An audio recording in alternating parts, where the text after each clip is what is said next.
Amy Richards doesn't lead an unusual life. She is a daughter, a sister, and a mother, but her journey to motherhood may make her life a little more unusual than most. Richards chose to adopt. It would just be a better idea, just as a human being, to do it that way than any other way. She decided to adopt in late 2006 and quickly began the process. So quickly, in fact, her family says it came as a shock.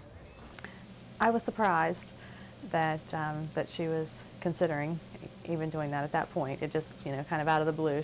Richards was matched with Brinley just a short 7 months after the initial paperwork and made the more than 8,000-mile journey to Ethiopia to bring her home, a journey that would change her life in more ways than one. I look back now, it's kind of got a Twilight Zone quality to it. It was exciting because it was new, but it was really, it was a big transition time. Richards says she had to learn how to become not only a mother, but also a single parent. But in the week she spent in Ethiopia waiting to bring her daughter home, she knew she needed to make another change.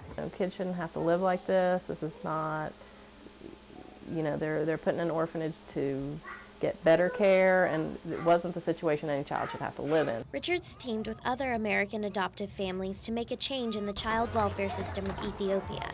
They began Ethio-American Family Services here in the U.S. and Meskai Children's Welfare Association in Ethiopia. The U.S. Office of Children's Issues reports that in 2009, more than 2,000 Ethiopian children were adopted by American families. Richards' organization helped make some of those adoptions possible. The groups worked together to build an orphanage and school with a higher standard of care for its children.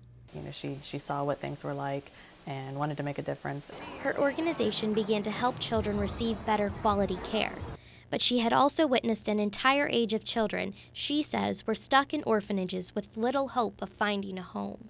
When I was there the first time getting Brinley, I met all these older kids who, so you're 7, that means you're too old, you don't need a family. Richards began her second adoption in November of 2008, and 7-year-old Berkeley arrived in June of the next year, completing her family of 3 and helping to change her outlook on life. I don't know that I was ever a very pretentious person, but if I ever was, I'm not now, because, I know that things just really don't matter at all, and, that expensive car, I could do an awful lot with that money. Becoming a mother was a process that Richards says changed her life. She now has a family to fill a house that was once her own, and she's working to help other families do the same. Ashton, Marra, WVU News, Clarksburg.